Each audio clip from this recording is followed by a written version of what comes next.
Hey guys, welcome to another lesson.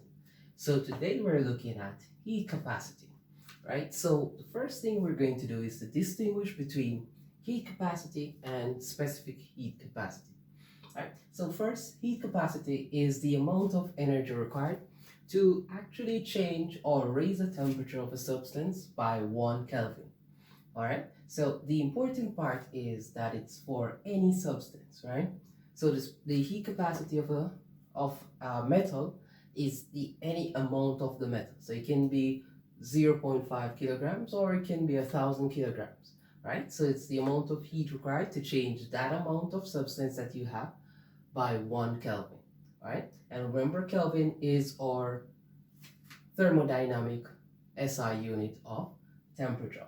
All right, now let's look at the equation that says the energy required to change it to 1 Kelvin is equal to the heat capacity, which is a capital C, times the change in the temperature. All right, the change in temperature should be in Kelvin. All right, so the specific heat capacity now is the amount of energy required to change just 1 kilogram of a substance by 1 Kelvin, right? So we see the difference here, that heat capacity doesn't matter the mass, right? So it's any amount of the substance that you have. But for specific heat capacity is just 1 kilogram of that specific substance, right? So in physics, specific tells you that we're pertaining to 1 kilogram of a substance, all right?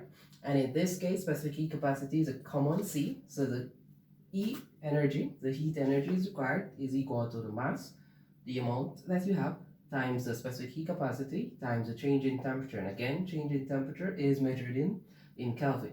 So we know that to find change in temperature, it is our T final minus T initial, right? So it's the temperature after minus the temperature before, right? Remember, temperature is not a vector quantity, so it doesn't, if you get a negative answer, all it tells you that the temperature actually dropped, right? So we don't use the negative in our calculations. So we have C equals mc. So it's the heat capacity is equal to the mass of the object times our specific heat capacity. And this is retrieved by equating both equations together, right? So we equate both energy equations together, so we get C delta T equals mc delta T, right? And because we have delta T, both we can cancel out, so we get C equals m times common C, right? So that's basically how we would actually differentiate between heat capacity of a substance and the specific heat capacity of a substance, all right? So now let's look at it, work actually to use with specific heat capacity. So before we look at that, right, to calculate or to measure, the specific heat capacity of a substance, right, we have different methods that we use in the lab, right? So we can do it by a mixture method, or we can do it by using a heater, all right? So in this case, we're using a mixture method because that's the popular one. So let's say we have a metal that we want to know the specific heat capacity of that metal, right? So what we do is we use water. And the reason why we use water is because we know the specific heat capacity of water, right?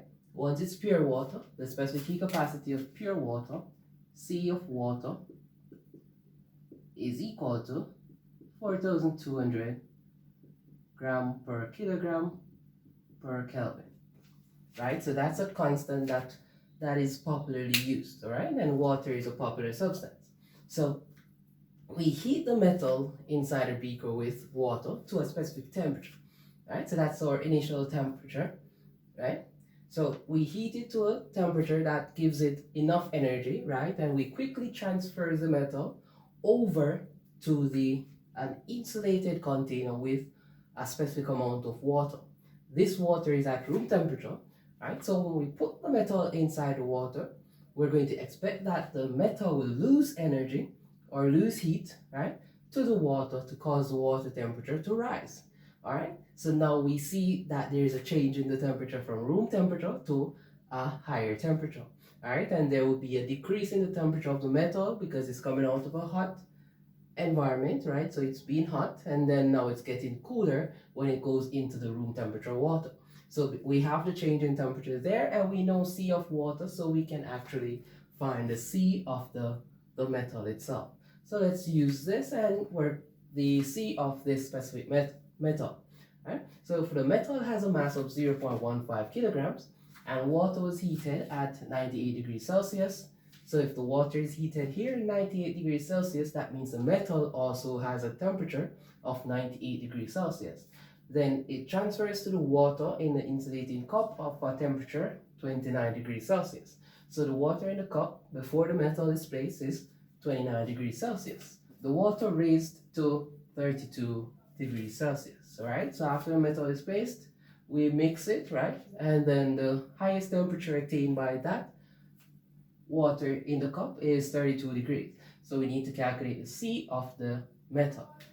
It's also given that an empty cup has a mass of 250 grams, while the cup and water has a mass of 310, right? And based on that, we know that the water in the cup would be minusing 310 and 250, right? Now, it's an important assumption to make that the heat that the metal has after it's been heated, right? So the heat lost by that metal inside the cup is actually the heat that is gained by the water inside the cup. So we're eliminating that heat is lost to the environment, right? So that is an assumption that we make when we're doing these calculations. So the heat lost by the metal is the exact amount of heat that is gained by the water, right? So especially with the transfer of the metal to the insulating cup, we do it fast, right? So to reduce the loss of heat in your environment. And also we ensure the environment is we try to make it as a constant temperature, right? So we turn off fans, right? If you're in an AC environment, you turn off that as well, right? You close the window so there is no breeze coming in to alter the temperature, all right? So with that assumption made, then we know that the heat energy is mc delta T, right? So mc delta T of the metal that is heated is equal to mc delta T of the water in the cup, right? So now we can work it out and see what C is for the metal. All right, so we start off by saying the mass of the water, right, is the mass of water in cup minus the mass of the empty cup, in which we get 60 grams, right? So remember, we always change over to our SI unit, so grams will be changed to kilograms by dividing by 1,000, so we get 0.060 kilograms, all right? Then we check on the temperature change. So remember, we say that we convert to our Kelvin, right? So to convert degrees Celsius to Kelvin, we add 273 to our degrees Celsius value. So it's 273 plus 98 of the metal that is heated minus 273 plus the metal gaining drop to a 32 degrees Celsius, right? So therefore, we minus and we get 66 Kelvin.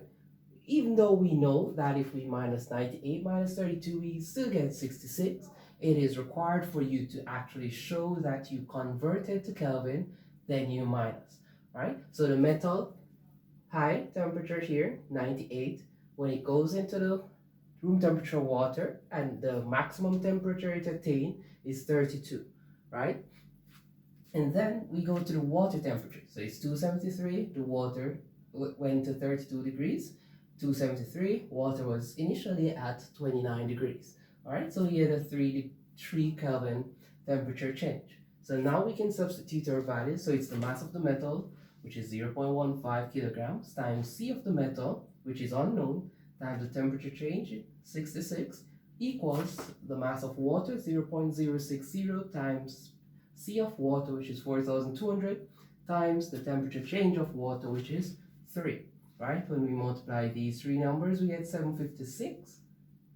Right? And when we multiply 0.15 times 66, we get 9.9. Multiply by C, we get C. So we want the C, so we divide by 9.9 on both sides. So C of the metal is 76.36 joule per Kelvin per kilogram. Right? And that is our answer for the metal specific heat capacity. Right? So this is basically the method in using to find the specific heat capacity of any given object, right? So in a next case could be that instead of using a Bunsen burner to give heat, we can actually use a heater. And in that case, if we use a heater to heat the metal, right, then the energy that is given off by the heater would be the power times the time of the metal of that you heated it for. And the power times time is the same as the current times the voltage times time, right? So that's the only change that you'll have if you use a heater to heat the metal directly. So you use the current, voltage, and time, or if you have the power of the heater times the time that you took to heat the metal. All right, so that's it, guys, for today. I hope you understand specific heat capacity different from heat capacity. All right, see you guys next time.